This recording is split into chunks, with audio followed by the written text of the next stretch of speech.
Shalom, jumpa lagi dalam Renungan Santapan Firman Tuhan Ahad 1 Mei 2022, Minggu Paskah ketiga.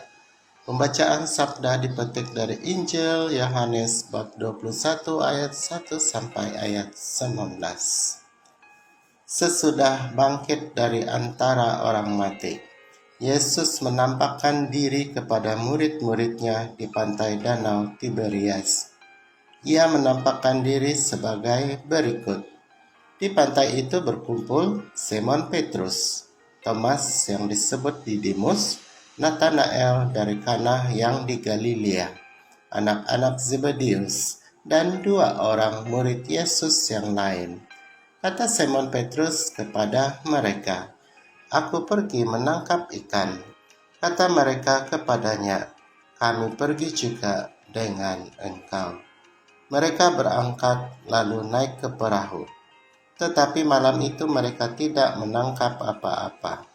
Ketika hari mulai siang, Yesus berdiri di pantai. Akan tetapi murid-murid itu tidak tahu bahwa itu adalah Yesus. Kata Yesus kepada mereka, "Hai anak-anak, adakah kamu mempunyai lauk pauk?" Jawab mereka, "Tidak ada." Maka kata Yesus kepada mereka, "Tebarkanlah jalamu di sebelah kanan perahu, maka akan kamu beroleh." Lalu mereka menebarkannya, dan mereka tidak dapat menariknya lagi karena banyaknya ikan. Maka murid yang dikasihi Yesus berkata kepada Petrus, "Itu Tuhan."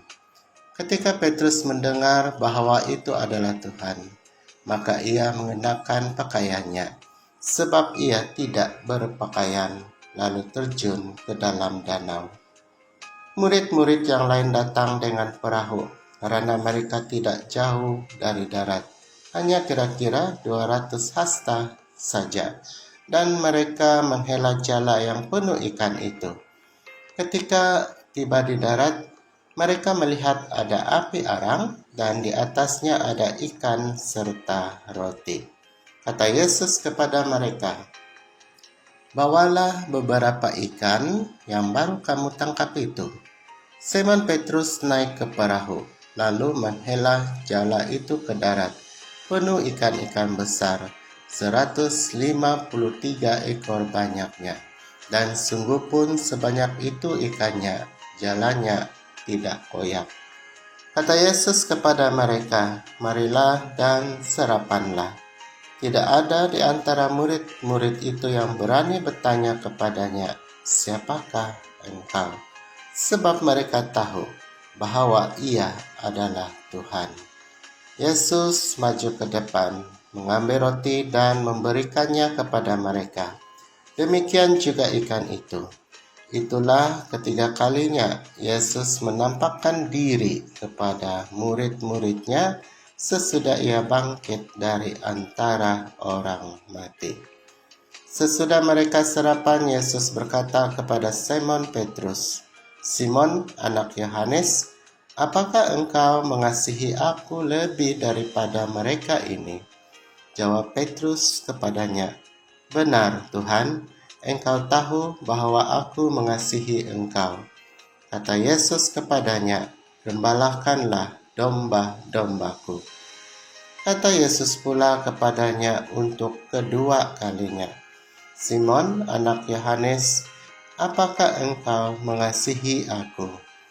Jawab Petrus kepadanya, "Benar, Tuhan, engkau tahu bahwa aku mengasihi engkau." Kata Yesus kepadanya, "Gembalakanlah domba-dombaku." Kata Yesus kepadanya untuk ketiga kalinya, "Simon, anak Yohanes, apakah engkau mengasihi aku?" Maka sedihlah hati Petrus, karena Yesus berkata untuk ketiga kalinya, "Apakah engkau mengasihi aku?" Maka ia berkata kepadanya, "Tuhan, engkau tahu segala sesuatu. Engkau tahu bahwa aku mengasihi engkau."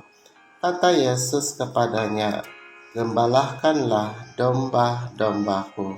Aku berkata kepadamu, sesungguhnya Ketika masih muda, engkau sendiri mengikat pinggangmu dan engkau berjalan kemana saja kau kehendaki.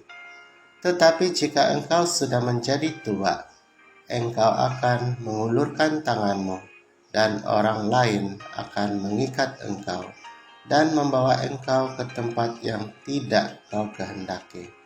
Hal ini dikatakan Yesus untuk menyatakan bagaimana Petrus akan mati dan memuliakan Allah. Sesudah mengatakan demikian, Yesus berkata kepada Petrus, "Ikutlah aku." Inilah Injil Tuhan kita. Sabdamu sungguh mengagumkan. Saudara-saudari, setelah kematian Yesus, murid-murid Yesus merasa sedih, kecewa, dan putus harapan karena Yesus adalah guru dan harapan mereka. Mengalami dan mendengar kabar Tuhan Yesus bangkit memberi harapan baru. Tuhan Yesus tidak pernah meninggalkan mereka seperti yatim piatu. Tuhan Yesus amat dekat dengan murid-murid. Ia menyertai dalam kegiatan dan pekerjaan mereka. Kehadirannya melipat gandakan hasil dari usaha kecil mereka. Dia pun mengajak para murid sentiasa bersyukur atas segala usaha pencapaian mereka dengan merayakan perjamuan kudus. Tuhan Yesus yang sama juga mau hadir di setiap kegiatan dan harian kita dan ingin menjumpai dan memberkati usaha kita. Namun terkadang kesibukan harian kita menutup mata hati kita bertemu Tuhan Yesus dan melihat keterlibatannya dalam setiap pencapaian kita. Ketika kita mendapat kejayaan, berkelimpahan, kita lupa mempersembahkan hasil karya kita kepada Tuhan sebagai tanda syukur. Pengalaman para murid dalam Injil hari ini mengingatkan kita selalu untuk melibatkan Tuhan dalam hidup kita dan tidak lupa mengucap syukur dan berbagi dalam Ekaristi perjamuan kudus serta karya amal kasih. Hanya dengan ini, tidak sia-sialah Tuhan Yesus bangkit dan menampakkan diri kepada kita. Berkat Tuhan menyertai kita semua. Salam damai.